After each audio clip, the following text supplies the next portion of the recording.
السلام علیکم دوستو، کیا آپ کو معلوم ہے کہ پاکستان کا معیاری وقت کب اور کیسے طے کیا گیا اور یہ کس مقام سے لیا جاتا ہے؟ شروع کرنے سے پہلے آپ سب سے گزارش ہے کہ پلیز سبسکرائب اور channel and don't forget to press the bell icon button. Pakistan کا معیاری وقت 30 ستمبر 1951 کو طے کیا گیا۔ پاکستان 1907 سے برطانوی راج کے دوران نافذ العمل UTC پلس 530 کی پیروی کر رہا تھا، یعنی گرینچ مین ٹائم سے 5 گھنٹے 30 منٹ آگے، اور 1947 میں آزادی کے بعد اس کا استعمال جاری رکھا، لیکن 15 ستمبر 1951 کو پاکستان کے معیاری وقت کا تعین کیا گیا، جس کی ذمہ داری ممتاز ماہر ریاضی پروفیسر محمود انور کو دی گئی۔ حکومت پاکستان نے اسے اختیار کرنے کا اعلان 30 ستمبر 1951 کو کیا اور یہ 1 اکتوبر 1951 سے نافذ العمل ہو گیا، جس میں مغربی پاکستان کے لیے کراچی ٹائم یعنی KRT اور مشرقی پاکستان کے لیے ڈھاکہ ٹائم یعنی DACT متعارف کروایا گیا۔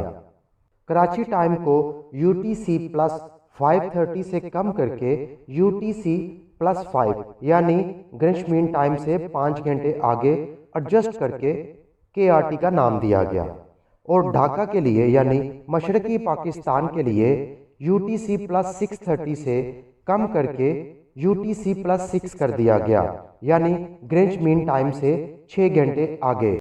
ان تبدیلیوں کا اعلان 30 ستمبر 1951 کو کیا گیا اور 1 اکتوبر 1951 سے نافذ العمل ہو گئی۔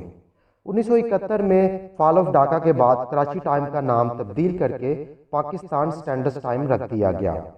پاکستان کا معیاری وقت ضلع نارووال کی تحصیل شکرگر کے مقام دین پناہ سے لیا جاتا ہے، جہاں سورج کی پہلی کرن پاکستان پہ پڑتی ہے۔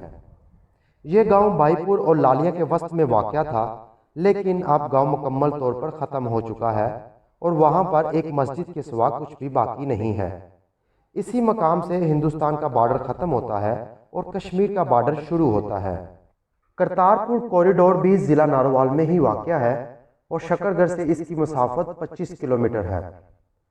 پاکستان کا معیاری وقت گرینچ مین ٹائم سے پورے 5 گھنٹے آگے ہے، اور پروفیسر محمود انور وہ پاکستانی ہیں جنہوں نے یہ ثابت کیا کہ پاکستان کا معیاری وقت بھارت سے آدھ گھنٹہ پیچھے ہے، اور حکومت پاکستان نے ان کی اس تجویز کو قبول کرتے ہوئے پاکستان کا معیاری وقت بھارت سے آدھ گھنٹہ پیچھے مقرر کیا۔ امید کرتے ہیں کہ آپ کو ویڈیو پسند آئی ہوگی۔ Till then the next episode, take care and goodbye.